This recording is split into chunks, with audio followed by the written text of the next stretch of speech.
Good afternoon, sir.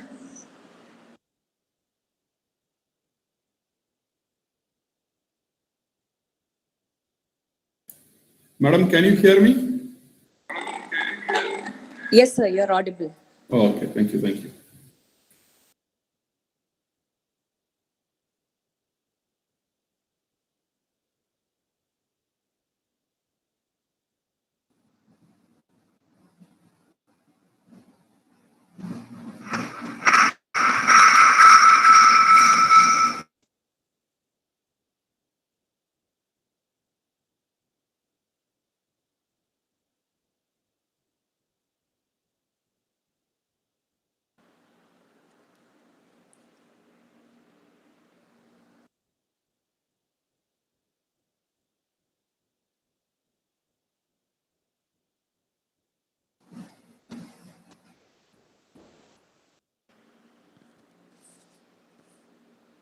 Participants, welcome to the fourth day of the four-day online workshop on research proposals, publications, and patents.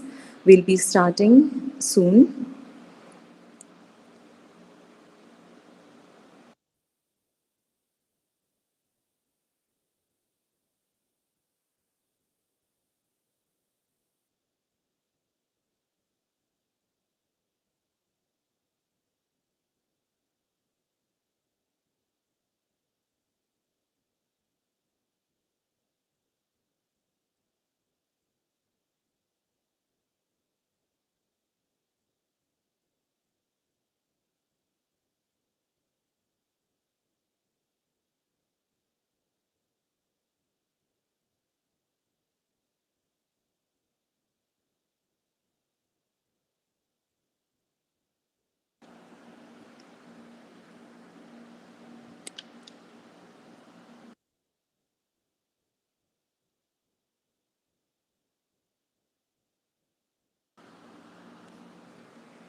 Dear participants, welcome.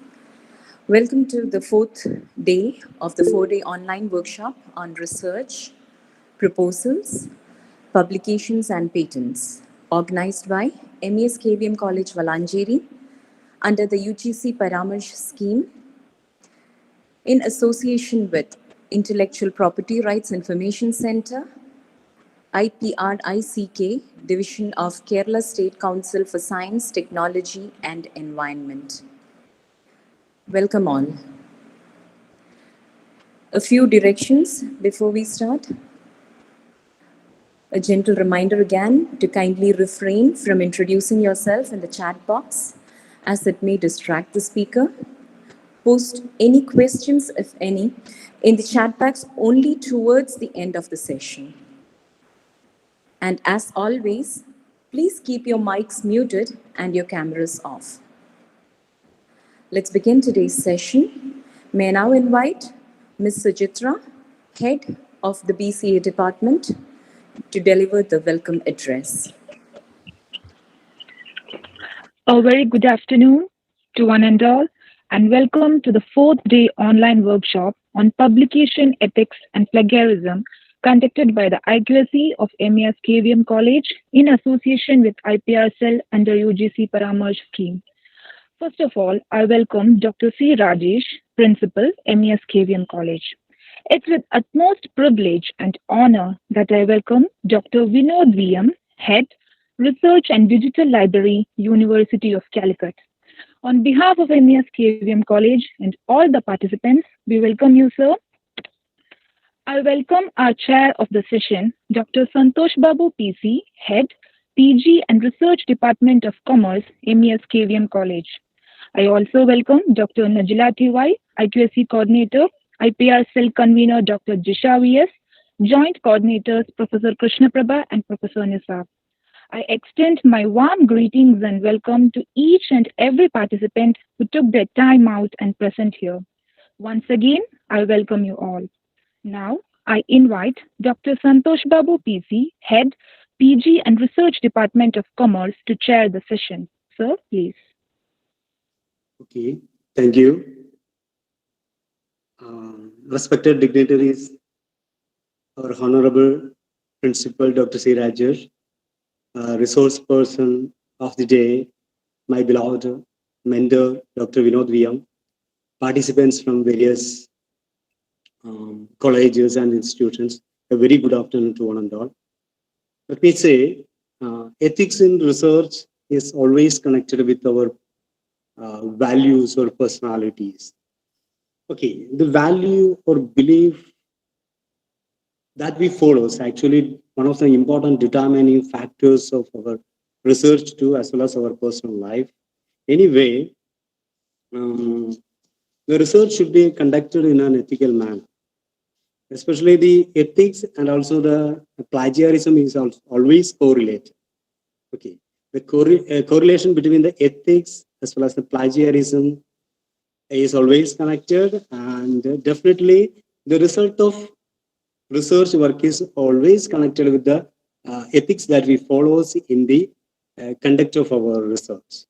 Anyway, as a research scholar of this field, I have a very humble request that whenever you are conducting a research, please follow some ethics in the research. Then only your research output will be a plagiarism free. Okay. Anyway, I'm not a right person to discuss all this matter. So today we got a right person or apt person to discuss today's topic, especially the publications, especially the topic ethics, publication ethics and plagiarism, who is none other than our beloved resource person of the day, Dr. Vinod Vima. Actually, he has 28 years of service in the field of library science, and he has been conducting various types of various types of plagiarism-free works in the University of Calicut. More than that, he actually did the plagiarism check of more than 500 research papers, 700 theses, etc. So, as I told you earlier, today we got a right person to handle today's session on the topic publication ethics and plagiarism. More than that, Dr. Vinod Viyam, actually he is my best friend, philosopher, mentor, companion for the last 15 years of my personal as well as professional life. Actually, when I was doing my B.Ed in Calicut University Teacher Education Center, Malappuram, he supported me a lot for the personal as well as professional life of mine. Hi, Vinu sir. Hi, Vinu sir. Hello? Santosh, I can hear you. Go on, please. Okay, I can hear okay. you. Okay. So with all due respect, sir, please, I invite you to handle today's session because you are the right person to handle today's session. Thank you, sir. Thank you, Santosh. Thank you. Thank you very much, MES College Olanche, for inviting me to this four-day workshop on publication ethics and plagiarism. You are dealing with the research activities. So, first of all, I would like to express my deep sense of gratitude to all the organizers behind this workshop for inviting me to this. And thank you very much, Santosh, for recalling those good old days. I cannot forget the days we spent on the ground playing cricket and the discussion we had about your college magazine. So I really enjoyed your company. Thank you very much for recalling those moments. And today, good afternoon, participants. I forgot you for a moment because my association with Santosh has been such a long year. And so today we are going to discuss about this. In fact, I have been asked to present about publication ethics and plagiarism. But if I'm going for a full-fledged presentation on this topic, it may take at least 5 hours to complete. And the time allotted for me is only 1 hour. So I have to cut short my presentation, and I'll be touching some finer aspects of plagiarism only today. And if you wish to ask anything about plagiarism, there will be time at the end. After 1 hour or so, you'll get 15 or 20 minutes for this interaction. I'm also eagerly looking forward to that. With these words, let me start my presentation. And somebody please stay online with your mic that if I ask something, you can answer from there? Yes, sir. Okay, okay.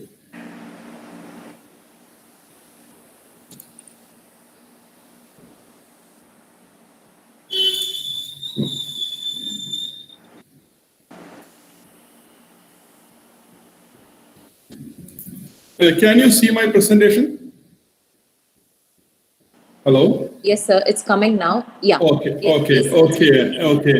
So today, the place, as I told you in the beginning itself, that if you're going to discuss about the ethics of publication, it may take a long time because you have to cover right from the topic, choosing your topic to the publication, the association between the authors and the publication, then the falsification, fabrication, the predatory journals, the moral side that you have to follow there, and how you have to deal with the sample of your search. So it's a very long and vast area.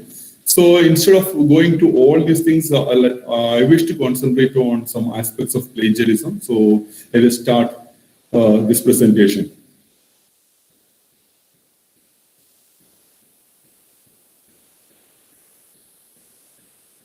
Just wait for a moment.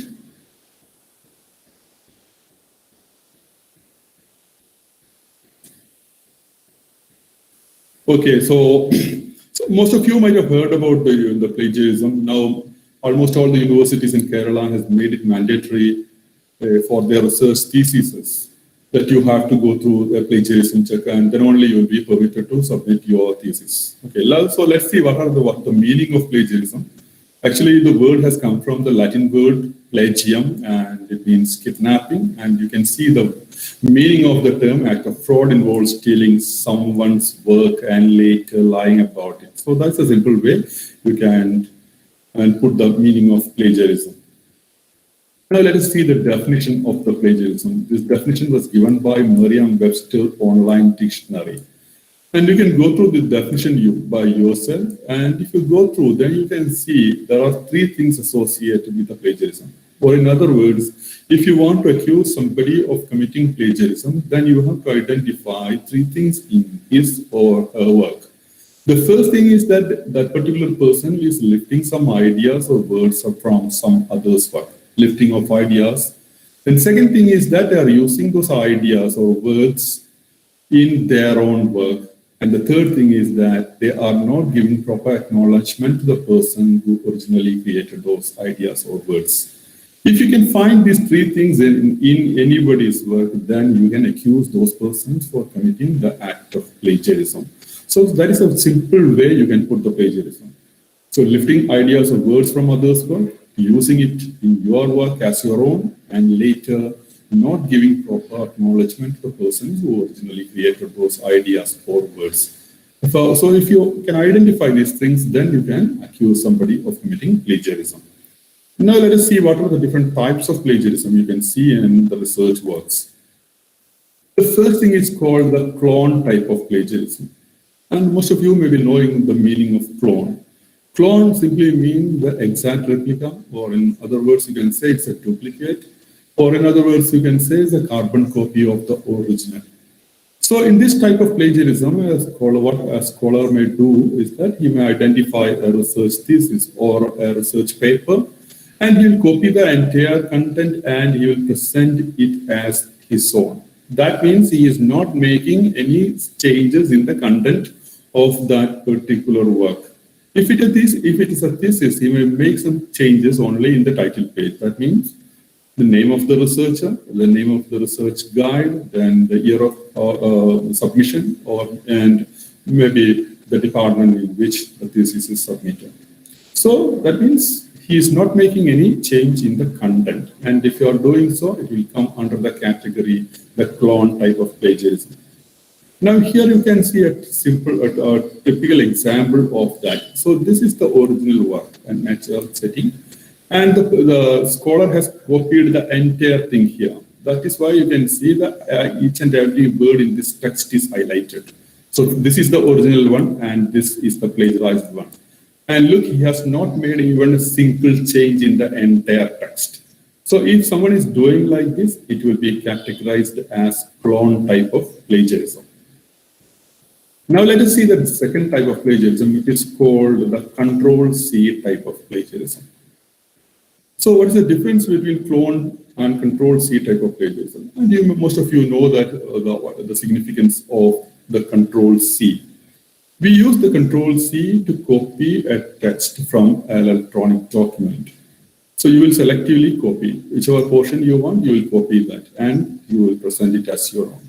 That means that in a plagiarism context, it means that instead of copying the entire content, you are copying a significant portion of your thesis or research paper from some other's work and presenting it as your own. So the difference is that in clone type of plagiarism, you are copying the entire thing. That means Control A, Control C, and Control V. And here it is selective copying. That means Control C and Control V. You are not using the Control A. And here you can see an example for that. This text. Whatever is highlighted is copied from other work. And this particular scholar has written this sentence by himself. So only this much information belongs to him. Other thing is copied from others' work. And here also there is another small term. Apart from this, these two lines, everything is copied from others' work.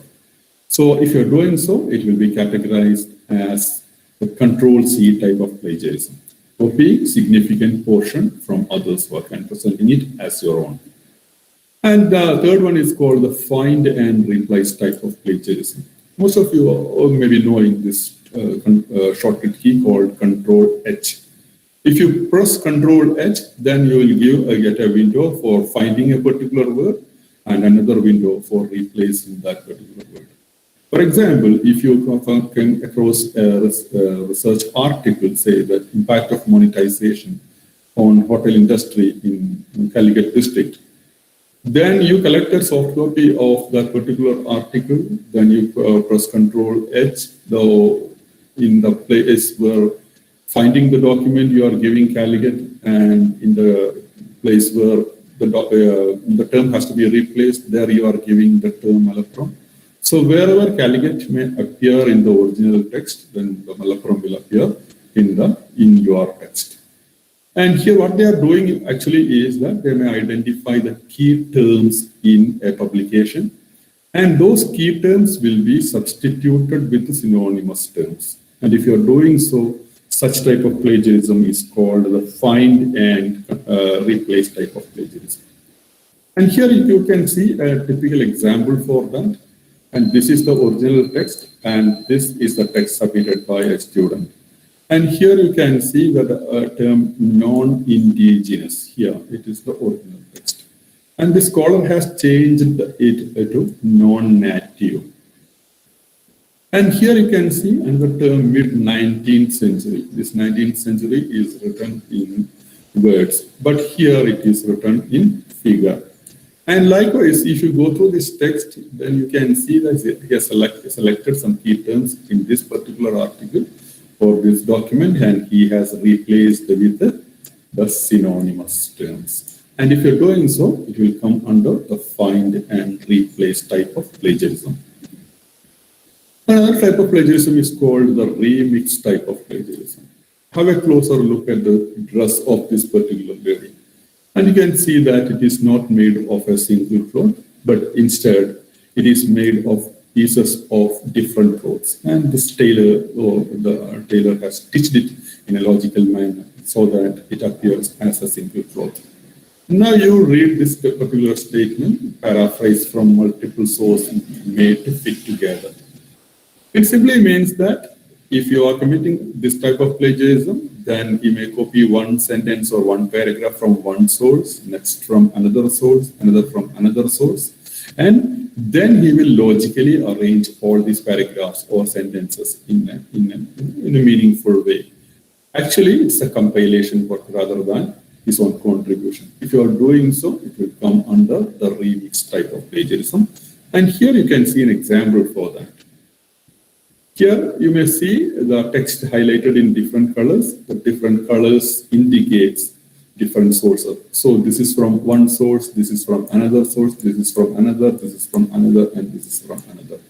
So what this scholar has done is he has collected or copied different sentences or paragraphs from different information sources, and then he has logically or meaningfully arranged the entire text.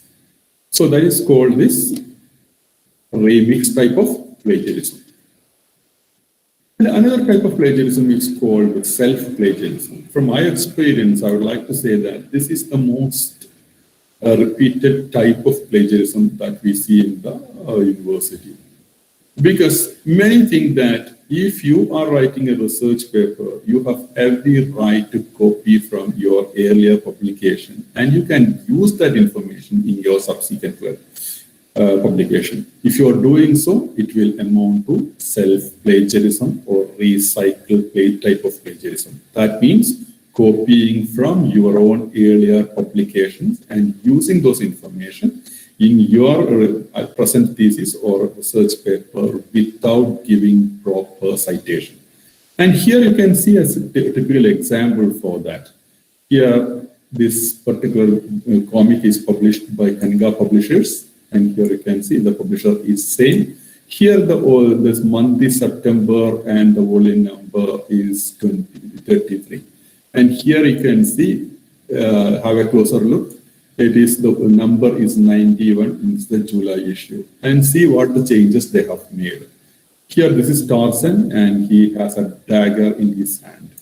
But here, it is a sphere.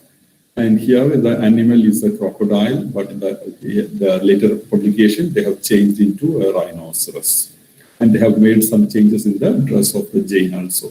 So what they actually did was copying from their own earlier publication. And you can see another example for that. A research scholar has used this particular sentence in his first work, then this is perfectly okay. But if you use the same thing here and the third paper, if you are not giving proper citation to this, then it may amount to self-plagiarism or recycle type of plagiarism. So if you are using your own research findings from your earlier publication, you are bound to give proper citation. Otherwise, the software will identify it as self-plagiarism. Then there is another type of plagiarism called the hybrid type of plagiarism. And here you can see an elephant, but instead of its conventional ears, in the picture you can see the butterfly wings. So the elephant represents one thing and the butterfly wings represents another thing. Now you may read this particular sentence. Combine perfectly cited sources with the copied passages without citation. So in this case, this is actually what a research scholar is doing, that he may copy some passages or information from others' work, and he will give proper citation to those information. And again, he may use some information from others' work, and there he won't give proper citation. So actually, this is a combination of cited and uncited information. If you are doing so, it will come under the hybrid type of plagiarism. Combine perfectly cited sources with the copied passages without citation. And here you can see an example for that. This is the original text here. And for here you may see an inverted comma. That means he is claiming that he has taken this particular information from some other's work and he has given proper citation also. And for this information and the information provided here, he has not given citation. So this is good practice and this is bad practice. So it is against the ethics. So if you are taking everything from others' work, you have to properly state that. So this is a typical example of hybrid type of plagiarism. It's a combination of cited and uncited information. Another thing is called the error type of plagiarism. And before going to that, you may please read this quote from Abraham Lincoln. The thing about the quotes on the internet is you cannot confirm their validity. And see who said this word, sentence.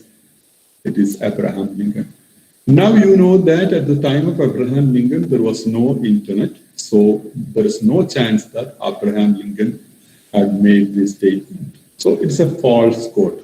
But the scholar claims that this is done by, this statement is made by Abraham Lincoln, the former US president. And people use this kind of thing in their research work also to get or to show that whatever information they have presented in their thesis or research paper is authentic. They may give false citation. So if you are giving such false citation, then it will be called the error type of plagiarism because you are misleading the readers. The purpose of giving citation is, you can see 2 or 3 reasons out there. The first thing is that if anybody wants to verify the authenticity of the information presented in your work, these are the indicators that will take you to the original source.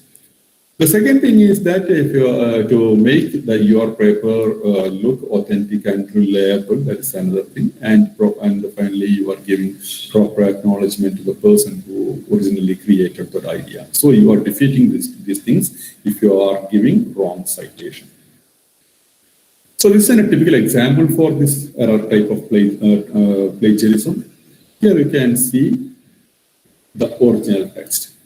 The name of this particular article is a natural setting. But when the scholar gave the citation, he has changed the title as Perceived Beauty, Man's Nature.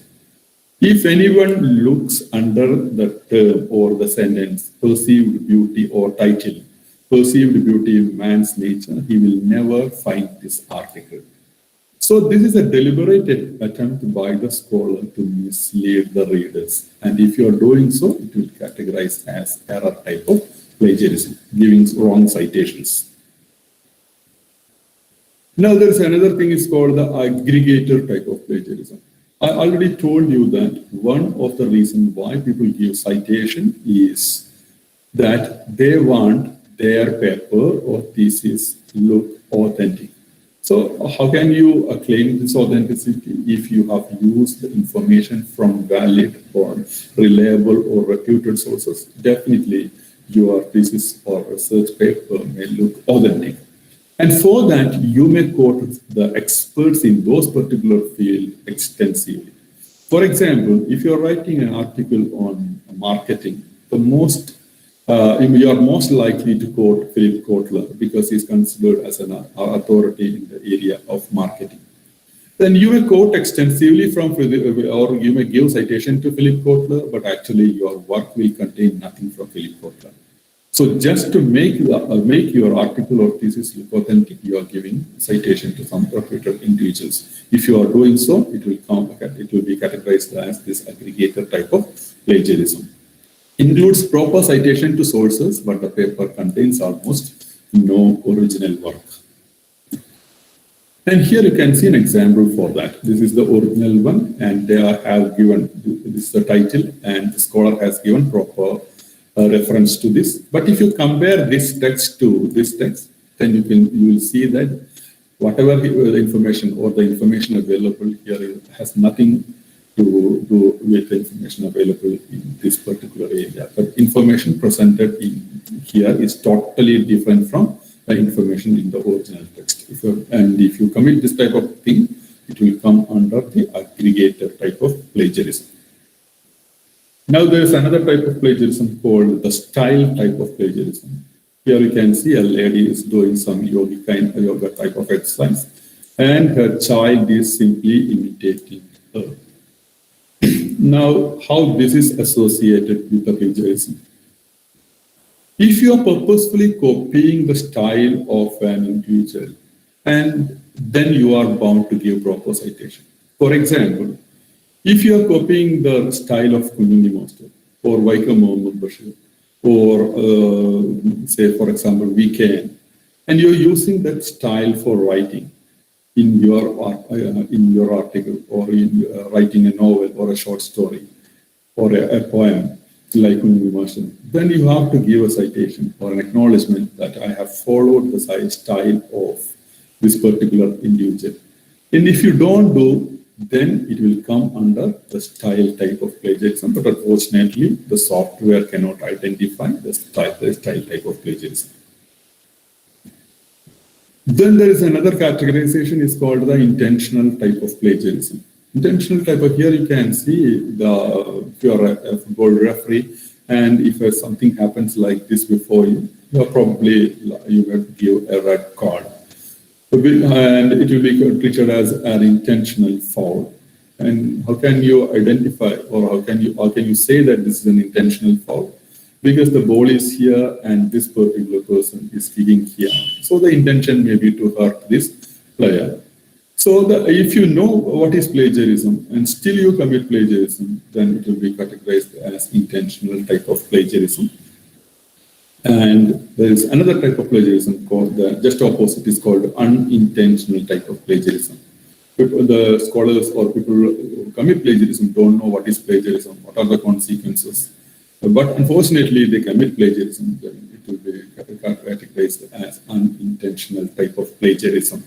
And for the university, especially in the foreign universities, the punishment or penalties for committing unintentional type of plagiarism and intentional plagiarism are different. But the software will never distinguish between unintentional and intentional type of plagiarism. Now let us see what are the steps we have to take or the steps we can take to prevent plagiarism occurring in our research thesis or article. The first thing that you have to do is to create or cultivate the academic integrity. The moment you join for your research, you have to make the scholar aware about the ethical way of conducting research. And you have to give orientation to them on the various aspects of the research ethics as well as plagiarism. And here you can see the typical picture. This is from an examination. Actually, this picture appeared some 4 or 5 years back. And it was the time of a secondary school examination, I think. And the students are getting help from their parents. If the parents are showing this kind of academic integrity, then no way you can expect the students to behave the same manner. So what the solution here is that we have to create the atmosphere right from our school days onwards. Now you know that whenever the student is given an assignment, immediately they will go to the Wikipedia or some internet sources and they will simply copy and everything will be presented as their own and they will get A grades. So we have to change that. Such things. If you're taking information from others, then you should have the decency to say that I've taken this information from others' work. So this is my moral duty to give proper acknowledgement to the person who originally created that idea. So creating the academic integrity from the very beginning of our education system is of paramount importance. At least whenever the students are enrolling for the degree courses, then you can start talking to them about this academic integrity. In fact, I would like to suggest one course is offered by University of Sydney through this MOOC program, Massive Open Online Course. That course is available in Coursera. There is a platform for that, Coursera, Coursera. And the name of this course is Information and Digital Literacy Skill for University Success. It is something like that. And that clearly explains everything. It's, I think it's a 6-week course. And the enrollment is free. You try to do that course, then you will get an overall idea about this academic integrity and the way you have to behave in the academic world. Another thing is that the planning ahead, sources to be considered, note-taking, citation styles, etc. Whenever you are starting your research, you should be very careful about this. What are the sources you are going to consult and how you are going to take notes, how you are going to save your bibliographical details of the documents you have consulted, which citation style you have to follow, or you have to keep everything. I can give you a small example here. Most of you may be using a site called Shotgunner, it is an institutional repository for the full text of the Indian theses. That means theses submitted and awarded by the Indian universities. And everybody may use this site. If you haven't used it, you try this site. And you can download as many theses as you want. There are more than 260,000 theses in this particular site. And in some occasions, you may search for a particular term and Google will take you to the Shotgun. And you may download that particular chapter or information, and you may use that information extensively in your thesis or research paper.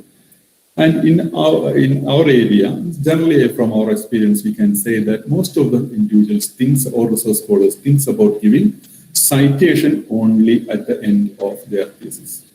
So if you look for the bibliographic information in the documents downloaded from Shotgun by using Google, you won't see the bibliographical information. So here, I would like to suggest that whenever you are using Shotgun, you go directly to Shotgun site and you download the title page first and then the subsequent chapters. Because in Shotgun, you can access a thesis as 14 or 15 files. The first file may be the title page, the certificate is second title page, second file, then your declaration, the content page, chapter 1, chapter 2, like that. But even if you download something from Shotgun, say for example, chapter 1, you won't find the name of the researcher, the title of the thesis, then the department in which it's submitted, the year of submission, you won't find these details. So whenever you are downloading something from the Shotgun, always try to go for the title page. And what I'm trying to say is that you have to keep these kind of things in your mind even while starting your research and make it a practice. Otherwise, you will find it extremely difficult to give proper acknowledgement at the end. And the citation style is also very important. Different departments in university follows different styles. It may be MLA, APA, or Harvard style. There are more than 6,000 citation styles in the world.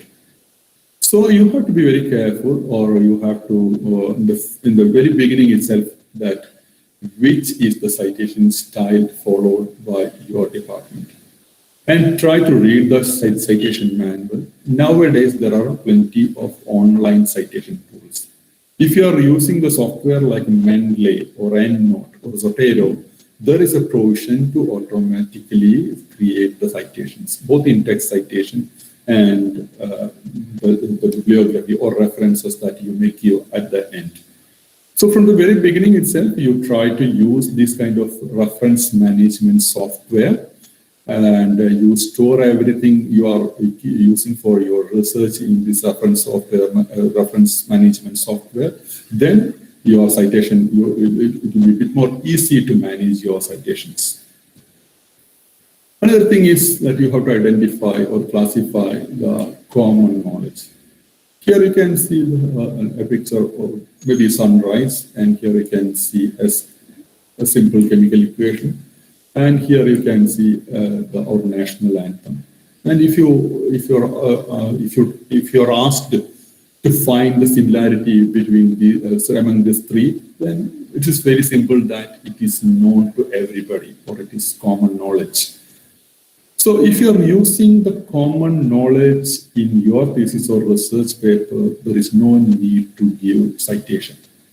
I'll give you an example for that. Suppose you are conducting the research, and for your research, you are collecting data from all the 14 districts of Kerala. Then you have to write in the methodology that you have collected data from Kasaragod, Kannur to Tiruvandhuram. You mention everything. And the name of 14 districts will appear in your thesis, and the software may identify it as similarity. But don't worry about that. This is common knowledge. There is no need for giving citation. So the common knowledge in each and every subject may differ or it may differ from subject to subject. And if you're using this common knowledge, there is no need for giving citation. For example, New Delhi is the capital of India, given the limits of Republic of India. Like that, it is not to everyone. There is no need to give proper citation for that. And if you're giving the definitions, it's always better you give the inverted comma.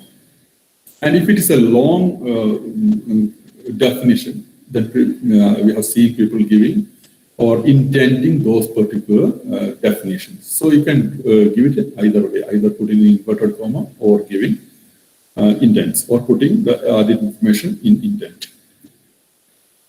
If you're using the opinion expressed by some other person, it's always better you put it in inverted comma and give that. It shows that both the ideas and words belongs to other. So if you're doing so, then always use inverted comma and give citation to the person who expressed those opinions.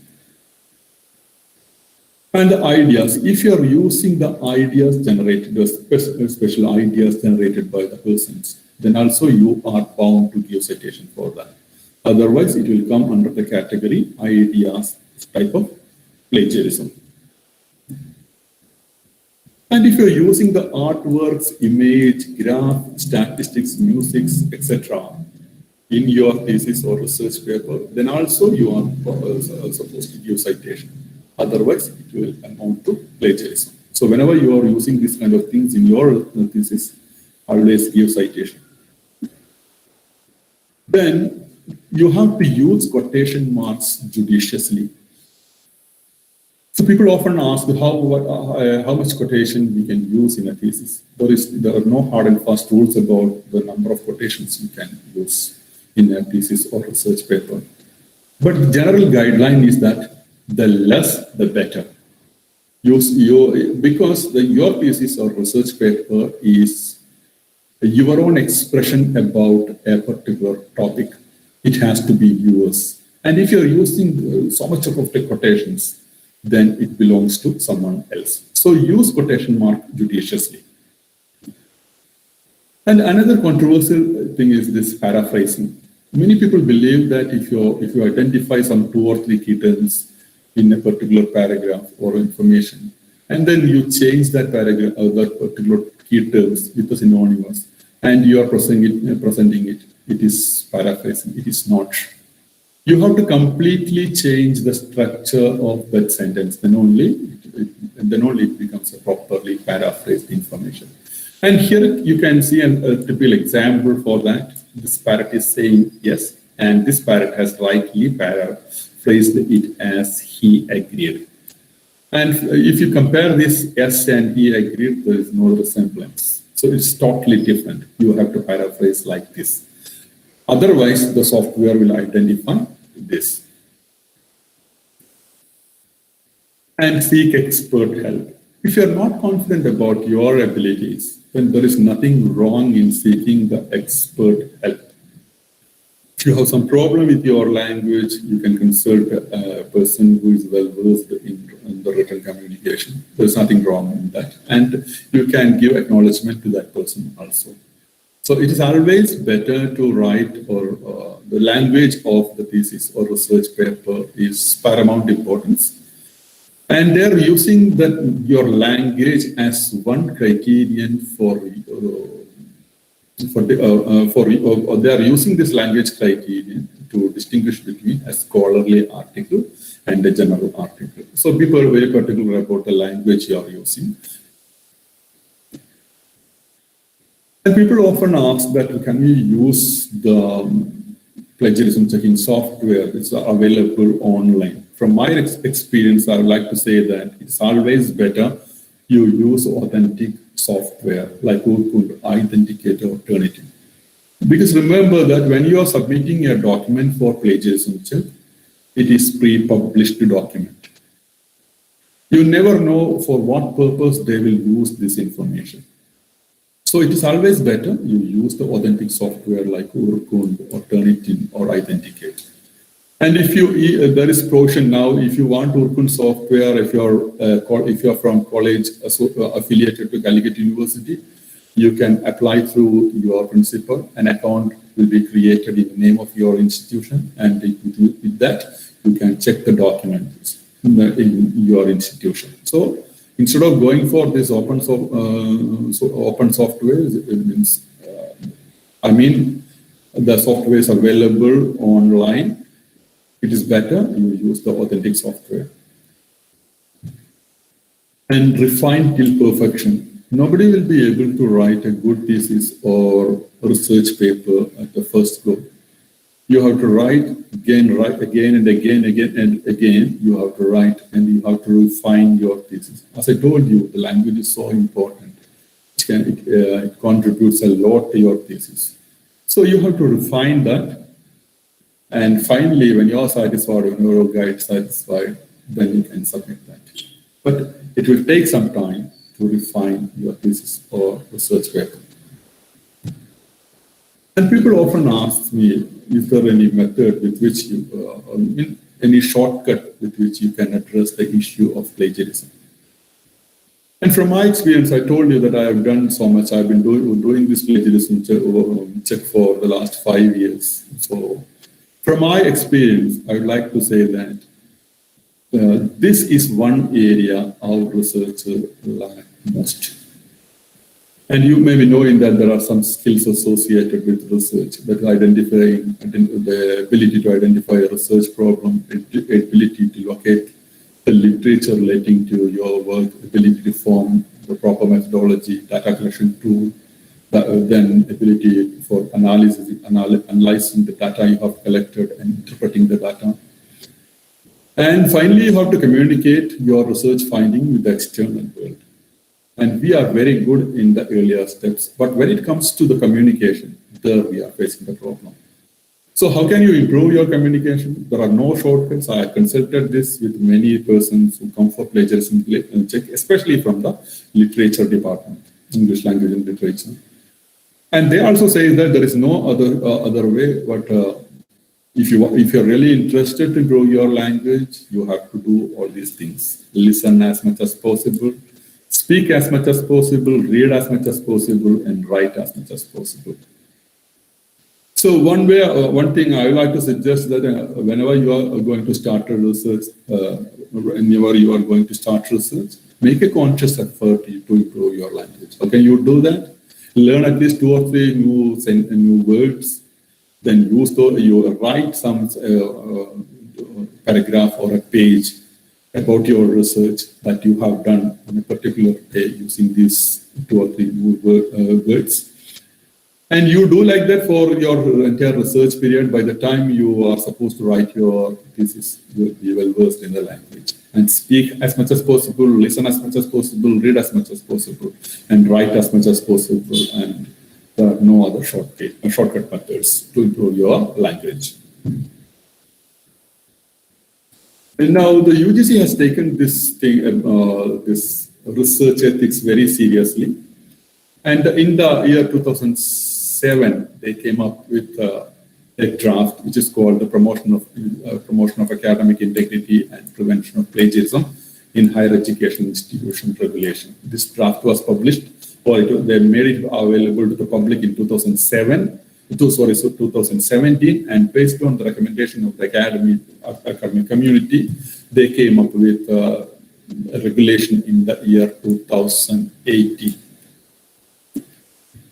And this is the definition they are giving for the plagiarism: an act of academic dishonesty and breach of ethics.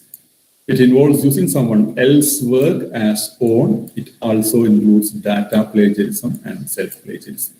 So we have discussed about these things earlier. So this is the definition given by the UGC. Basically, it's a breach of ethics and using someone else's work for your own advantage. And they specifically mentioned about the self-plagiarism also. So whenever you are using information from your own earlier publication, you have to be very careful. You have to give citation to that information also. And these are the objectives for bringing this regulation. Create academic awareness about the responsible conduct of research. Responsible conduct of research. That means you have to follow the research ethics. Promotion of academic integrity, that's another thing. And develop system to detect and prevent plagiarism. So these are the basic three objectives of the plagiarism policy issued by the UGC. And the UGC is conducting many awareness and training programs about plagiarism and research ethics, publication ethics, etc. And recently, some of you might have noticed that it has become part of the course curriculum. Compulsory course curriculum. So if you are joining research in the universities, you have to undergo a course on these aspects. And they are including this topic for refresher program and orientation programs conducted by the HRDC, and training to students, teachers, and researchers are done across the country. So when you are doing plagiarism, these are the things excluded while doing plagiarism check. So even if the software identified these things in your thesis or research paper, there is provision for excluding that. All quoted works, reference bibliographies and table of contents, small similarities of minor in nature, generic terms, law, standard symbols, and standard quotation. And this comes under the common knowledge. And for identifying this plagiarism, the UGC is recommending to divide your thesis into two, that is, as core area and non-core area. And let us see what are the information included under or comes under the core area. This abstract, summary, hypothesis, observation, result, conclusion, recommendation, etc. That means in general sense, we can say that analysis, result, interpretation, conclusion, everything comes under the core area. That is your own contribution to the research, and there 0% of plagiarism is permitted.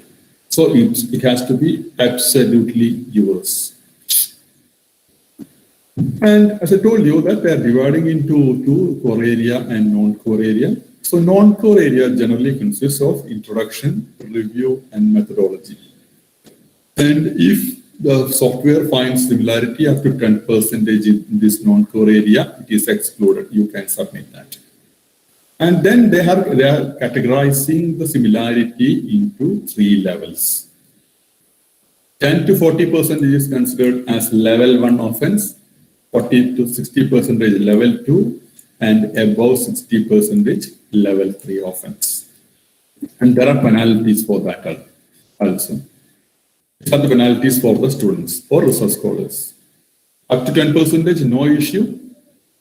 If the similarity is found or it is ranging between 10 and 40%, resubmission of work within 6 months. That's probably you will lose 6 months. Between 40 and 60, that means you may lose 12 months. Above 60, probably the registration will be cancelled. Now, these are the penalties for the faculty. That means level 1 offense, that means 10 to 40%. No publication for a minimum period of 1 year. Level 2 offense bans between 40 and 60. No publication for 2 years, 1 increment cut, and no supervision of UG, PG, MPhil, and PhD for 2 years. And level 3 offense, that means over 60%. No publication for a minimum period of 3 years, 2 successive annual increment cut, and no supervision of UG, PG, MPhil, and PhD for 3 years. So if you are doing so, it will drastically affect your APA score and the chance of getting your placement. So these are the penalties recommended by the UGC. And if you're committing the level 3 offense, that means above 60%, again and again, there is every chance that this may happen. Now let's come to the plagiarism policy of Calicut University. I think most of you are from Calicut University. So I have included this in this presentation. Actually, Calicut University implemented the mandatory plagiarism check for the doctoral theses from 2015 onwards. And this is how the university is defining the plagiarism, turning in someone else's work as one's own, copying words or ideas from someone else's work without giving citation to the original work, failing to put a quotation in quotation marks. These are self-explanatory, so I don't want to waste your time. Giving incorrect information about the sources of the quotation. That is the error type of plagiarism. Changing words but copying the sentence structure of a source. So you can say that find and replace type of plagiarism. Copying more than 20 words continuously from a source. This is the definition the Calcutta University is giving. So if you are the number of words that you can use in a quotation is limited to 20. Manipulation or misrepresentation of others' work, published or unpublished. This means fabrication or falsification of data. That means cooking of data or purposefully changing the result to suit your findings. If you are doing so, this will be considered as plagiarism. And these are the guidelines for doing the plagiarism check. In the case of UGC, I told you already that they are suggesting that the thesis has to be divided into 2 parts. But in Calcutta University, you have to divide the thesis into 3 parts. The first part is introduction and review. Second part is methodology. Third part is analysis and result. And that means your thesis has to be divided into 3 files, and we will upload these 3 files for plagiarism checking. And this is the percentage of similarity that is permitted in a thesis in Calcutta University. Here again, we are dividing the thesis into 2, that is as science and non-science theses. For the introduction and review part, if you belong to science faculty, only 25% of similarity is permitted in your introduction and review area. For non-science, it is 35%. For methodology analysis, it is common. For methodology, 25% of similarity is permitted. And for in the analysis area, analysis, interpretation, conclusion area, only 10% of similarity is permitted. And when you are giving your files for plagiarism check, please exclude these things.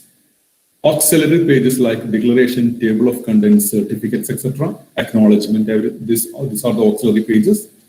References at the end of the chapters, the bibliography at the end of the thesis, appendices. So whenever you are submitting your thesis for plagiarism check in Calcutta University, please exclude these things. Now some other guidelines. I often see people come for plagiarism check in the 11th hour. They will come today and they will say that I have to submit my thesis tomorrow and I need a plagiarism certificate on plagiarism check. And here you have to keep in mind that in some cases there will be some problem with the network and sometimes there will be some problem with the software.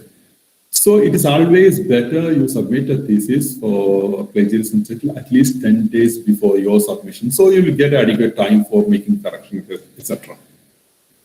And only one's own thesis or research paper. One is permitted to submit his own thesis or research paper. If you are submitting someone else's work, then we won't do the plagiarism check. Then another thing is that content of the thesis submitted for plagiarism check and for the evaluation should be the same. So whatever you are submitting for plagiarism check in the university library, we'll keep the copy. And you have to submit the same information. Of course, you can format that information and you have to submit the same thing for your evaluation. Also, so the copy you are submitting for evaluation and for submitting plagiarism should be one and the same. And certificate on plagiarism check shall be issued only if the percentage of similarity is within the limit. That means if you have a science thesis, your percentage of similarity should be below 25% in introduction and review below 25% in methodology, and below 10% in analysis and result. For non-science theses, it has to be below 35% in introduction and review, 25% in methodology, and 10% analysis and result. And certificate on plagiarism check will be issued only after pre-submission. And we have, on many occasions, we have experienced that the scholars will come and they will ask us that you please issue a certificate on plagiarism check. I have to produce this for my pre-submission. But here, we can do the plagiarism check when we will give you the soft copy of the report also. But the certificate will only be issued after the pre-submission. Once the pre-submission is over, then only we will issue the certificate. Because at the time of pre-submission, some of the external expert or somebody participating there, they may make some suggestions, and you have to incorporate that information also in your thesis. So the thesis, the files you submitted for plagiarism check and the final thesis submitted for evaluation will be different. Then you have to make a conscious effort to avoid that. So it's always better to collect the certificate on plagiarism check only after your pre-submission. When your thesis is final, then you can collect the certificate on plagiarism check. When certificate once issued shall not be cancelled, researchers may bring 6 copies of the certification of the certificate on plagiarism check. 1 for the guide, 1 for the department where you are submitting the thesis, 1 for the Directorate of Research, and 1 for the office copy in the university library, and 2 copies you can keep with yourself. And now the golden rule about plagiarism. So whenever you are in doubt, it is always better to give citation to that information. Otherwise, so in that sense, you are taking an anticipatory bail. If you are doubtful that I didn't create this idea, or this idea belongs to someone else, these words belong to someone else, it is always better you give citation, even if you are in doubt. And let me finish my presentation with these words from Abraham Lincoln. This is originally from Abraham Lincoln. You can fool all of the people some of the time, and some of the people all of the time, but you cannot fool all the people all the time. I think you got the idea about them. If you want a PhD, then you just have to fool someone, only a handful of people. Maybe your guide, the external evaluators, the person doing the plagiarism check. So only for 5 or 6 individuals, 2 external evaluators, of course. And if you can fool them, you will get a PhD. But once you are awarded the PhD, immediately your thesis will be uploaded to the Shodhganga. And once your thesis is in Shodhganga, anybody sitting anywhere in the world can access this thesis. And if they find something wrong with that, they may write to the UGC, and you have to face the consequence of the plagiarism check, it won't be that wonderful. So always follow the research ethics. And I recommend you once again this course by Sydney University of Sydney, Information and Digital Literacy Skill for University Success. And I told you in the beginning itself that publication ethics and plagiarism is a very big area, and due to the lack of time, we have completed only. We have completed only this much part. And I'd like to say that the information I presented in the thesis doesn't belong to me. I have taken everything from Google, Turnitin, Orkun, SlideShare, in Flipnet, and in the Calicut University website. And this is the graphical way of giving acknowledgement. And thank you very much. And now the stage is yours. Now, I think this is time for you to to raise the issues relating to my presentation. I'll be happy to answer your queries. So over to you, the moderator. Thank you, sir. Okay. Participants, the floor is now open for discussion. You may unmute yourself and ask questions, and others may, if you have any issues, type the questions in the chat box and I could just read it out to sir and sir can answer your question. Somebody has asked that can they use the chat box for interaction? Of course, you can use the chat box. Yes, you may use the chat box. You may just type the questions there.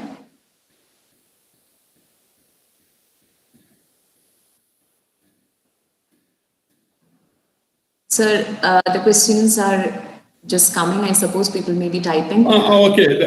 I saw that. The first question that is Turnitin a free software? No, it is not a free software. You have to pay for that. Both Urkund, Turnitin, and Authenticate, they are not free softwares. Earlier, UGC used to give us in the first initial phase, the UGC gave us the Turnitin and Authenticate. Later, they changed into Urkund. Now, at present, we are using the Urkund software for plagiarism check. But if your institution is interested, you can purchase that also. It may cost around around 5 lakh.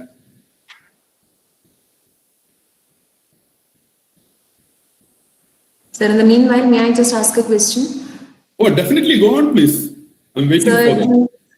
Question, sir, these softwares, you were talking earlier when you did an earlier presentation, I had listened to you earlier, that could access these softwares which the university offers. Okay. Sir, is it possible for us to get a login password or something so that we may use the software for plagiarism check in our college itself? Definitely, you can do the plagiarism check there itself. For that, you have to forward a letter to the university librarian, and it has to come through in the proper channel. That means your principal has to forward that letter to the university librarian, and your principal may authorize a teacher or a librarian for doing the plagiarism check. That means we need their email ID. And the link will be sent to their email ID and the username and password will be there, with which you can log in and you can change the password, and then you can start using that. But always keep one thing in your mind, that the UGC is at present permitting 3,500 submissions for the entire Calicut University. So make sure that you are doing for your own research documents. That's it. Okay, sir. So that means that it's not something that we can use extensively, so that extensively, we had such experience that people may use for checking their UG dissertations, so PG assignment. That is not a desirable practice. Okay, sir. There's a question from Amin Pakini, sir. May I just move on to that then? Okay, I can read it. I have just opened the chat box. When we cite in research which format is better, like MLA, APA, or APA style, etc. See, actually depends upon your, you cannot say that one style is better than another style. Here, only the things we can say here that whichever style is followed by your department or institution, that you have to follow. And if you are giving it for publication, the journals or magazines, they may say that you have to give your references in a particular style. Then you have no other choice but to follow that style. And if you are asking me which is the better style, there is no one style which we can say this is the best style. There is no answer like that. It depends upon the department, it depends upon the university. That's why I told you that there are more than 6,000 citation styles. So please list a few powerful free plagiarism softwares. See, I don't recommend using the free plagiarism checking software. If you want a name like that, Grammarly, then on Wiper, there are plenty of that. You just Google free plagiarism or plagiarism checking software, you will get plenty of that. Viper is there, Grammarly is there. Grammarly, I think you have to pay for that, for the Grammarly also. I won't recommend using the free softwares. Again, Deepthi Geeta Nair has asked any recommendation for citation style from the university for university thesis. Again, I'm telling this that it depends. It varies from department to department. So in which department you are following, it depends upon them. Mostly we are following MLA and APA styles.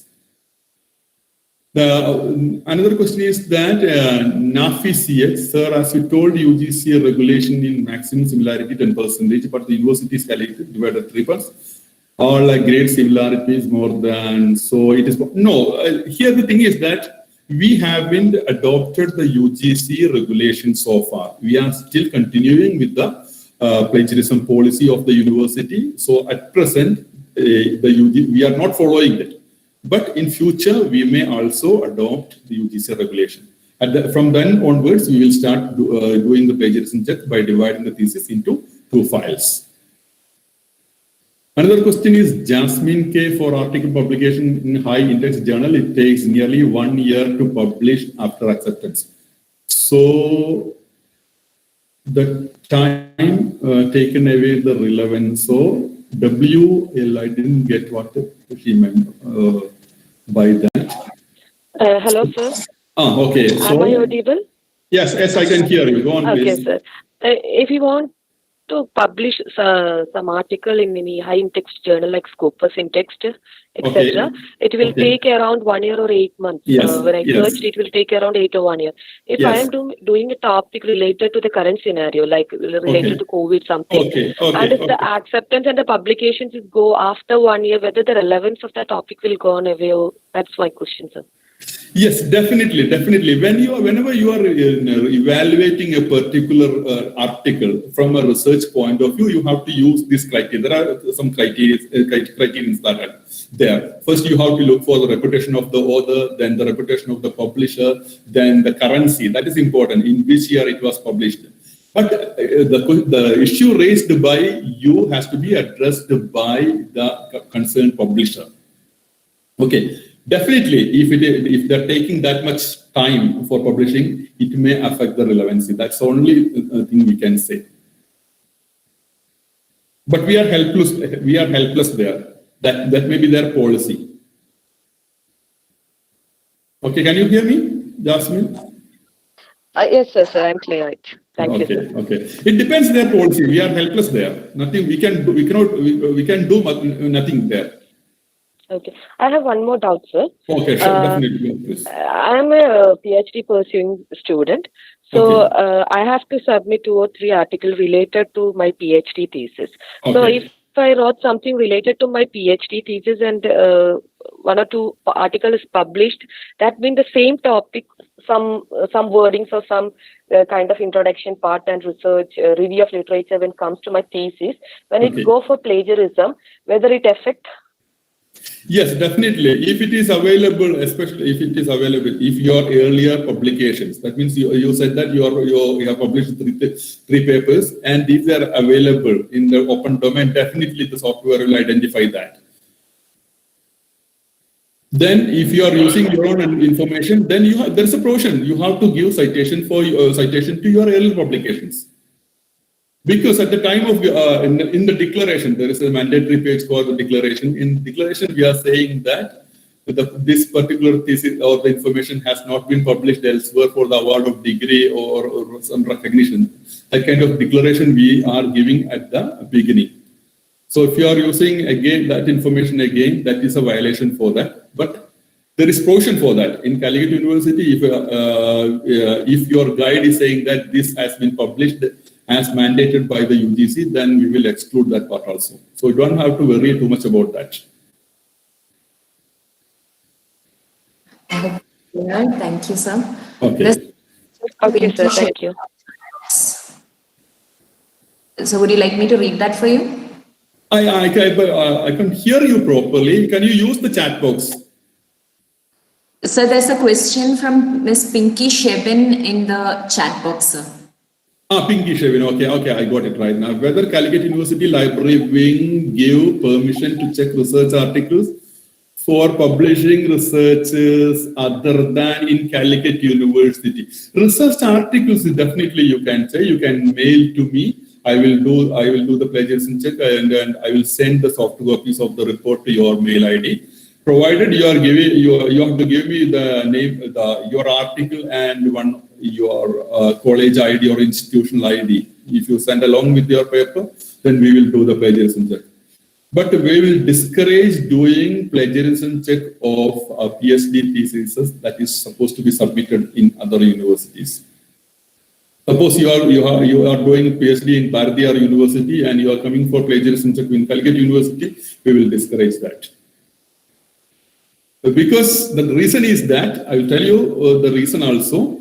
If the plagiarism checking is mandatory, in, for example, in Bharatiyar University, and you did the preliminary check in Calicut University, so you have to do that in Bharatiyar University. At that time, the software may say that the document has already been submitted in Calicut University. So the official plagiarism checking officials may say that this is a document submitted in Calicut University, so this is not an original one. You may face such situations. Okay, I think you got the point. Pinky Shabin. Yes, I can see her response. Yeah. Thank you, sir. Are there any more questions? If anyone would like to ask questions, you could just unmute yourself and speak. Okay. So that was a very lucid session. Your presentations were very self-explanatory, and I think all of the faculty here have benefited immensely from this session. And we now move on to our next session, being the last day. We have feedback from our participants, and for feedback about the whole of the program, I first invite Dr. Vijay Kumari K, Assistant Professor of the Department of History from All Saints College, Trivandrum, to speak a few words.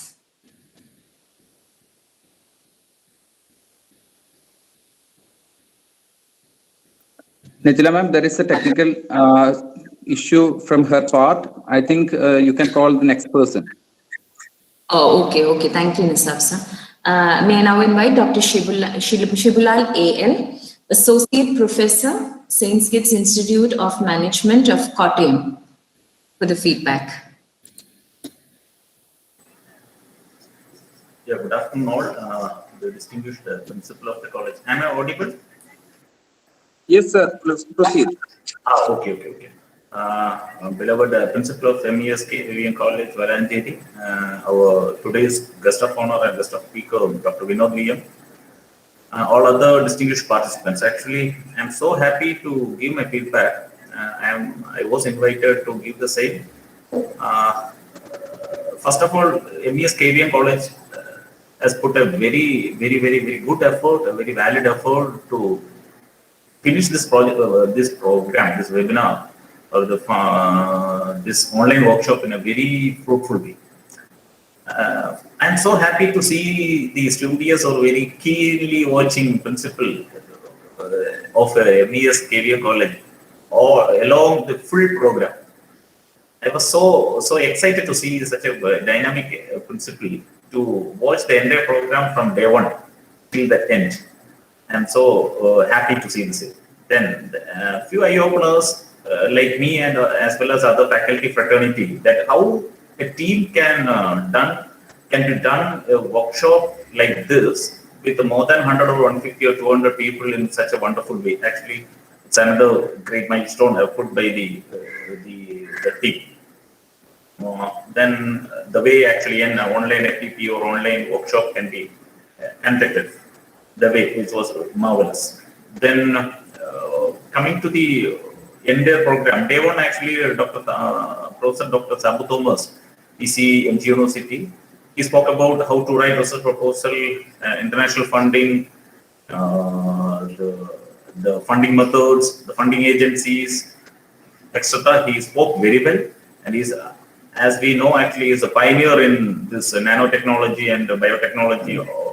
But even though if he's so, yeah, he spoke very well in terms of faculty fraternity, in terms of research fraternity. Day 2, on 29th, actually, Mr. Safik, Technical Officer of IPR Wing of Kerala, under cases T, he spoke about IPR, the definition, the government steps, the types, the way to register, etc. He spoke well. Then third day, the chief scientist of KSST, also the nodal officer of this IPREC or IPR of Dr. Ajit Prabhu, is my friend too. We work together in Trivandrum in various organizations. He spoke about he spoke in detail about the role of IPR for researchers. Why research and what is the outcome of research? What is research cycle? What is the importance of literature review in researchers? And he discussed in detail about 7 IPR dimensions: patents, copyrights, trademarks, industrial designs, layout designs, integrated circuits, geographical indications, trade secret, etc. Then he explained in detail about patents, patentability criteria like novelty, non-obviousness, industrial application. Then he discussed about procedure of filling a patent in India. Then explained the process of patent search using keywords. Then patent review, similar to literature review, the example of exoskeleton. Then, okay, coming to today's session. I feel today's session was so informative, even for me too, because Dr. Vinod sir spoke about, he is the head of research desk and digital library, University of Calicut. He spoke about the umbrella topic like publication ethics and plagiarism. As you know, actually, it's a very, very wide topic. He spoke about types of plagiarism, citation styles, plagiarism softwares, level of plagiarism. Most of the things actually, it's new to me too.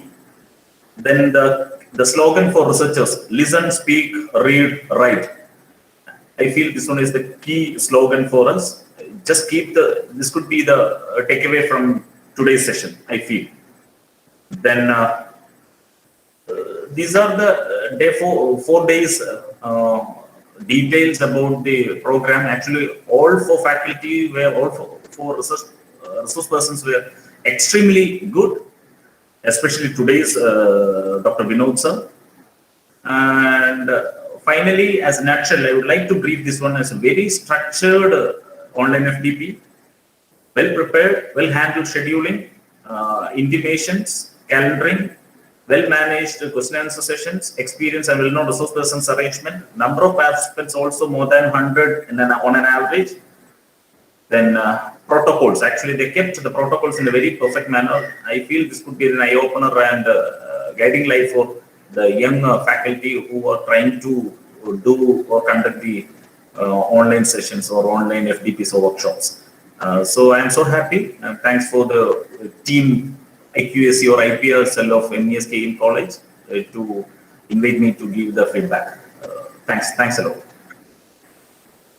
Thank you, sir. Thank you for those kind words. It certainly is motivation to keep going. I can see a lot of comments and feedback pouring in the chat box. This is time for you. Some other participants, you could just unmute yourself and you could give your feedback also. Any other participant who could just voluntarily unmute yourself?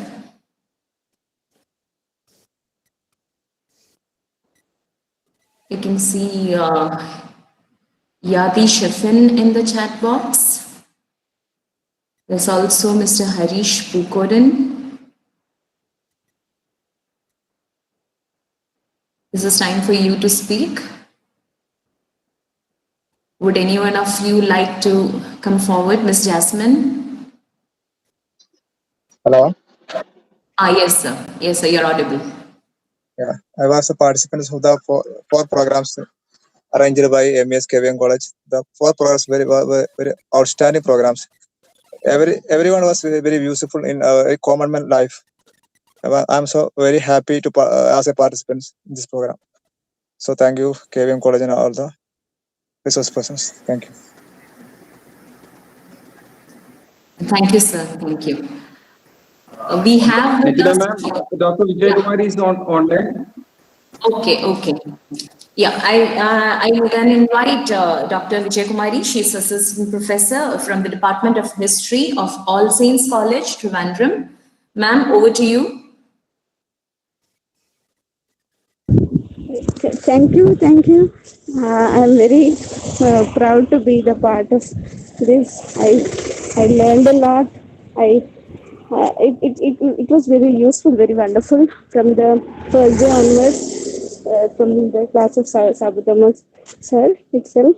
In 4 days, it was very useful, informative for all of us, for all the teachers, students, researchers, everyone. And we are expecting more such sessions.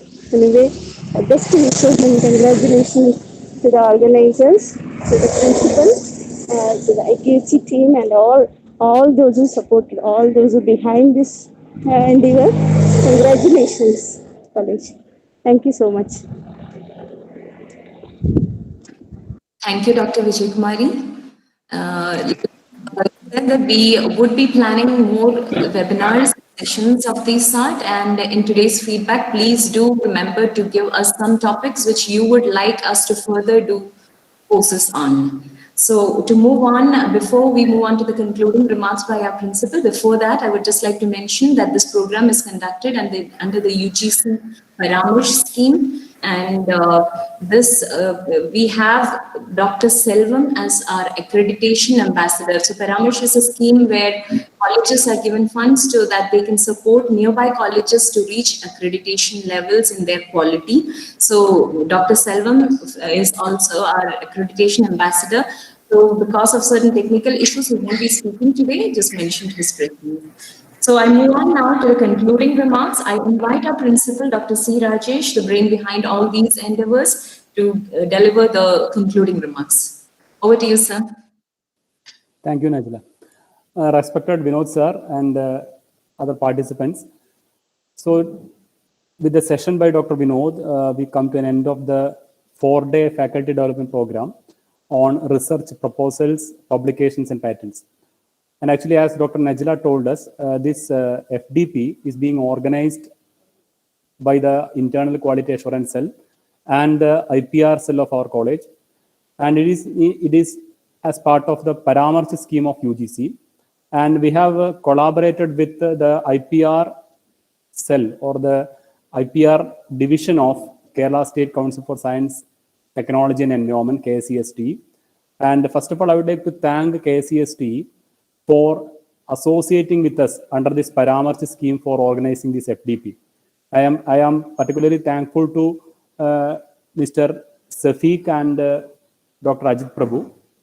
And I would like to thank UGC for granting fund through the Paramarch scheme also. And through this FDP, what we meant, the IQAC meant to give an insight to the newly or the new assistant professors or assistant professors colleges or Mendy, especially or Mendy colleges, to give an insight into to give a motivation to enter into the area of research so that they can write some research proposals and they can do some research, quality research, and they can write some quality publications. And through the research, they can apply for some patents. And these are the motives or objectives behind organizing this kind of a faculty development program. And I think all the participants have benefited by the coordinator of IPR cell, and they put the efforts to make this FDP, the organization, a grand success. And there are technical persons like Shahul, Sabine, Abhilash, etc., who all worked for the successful implementation of this FDP. And I thank all the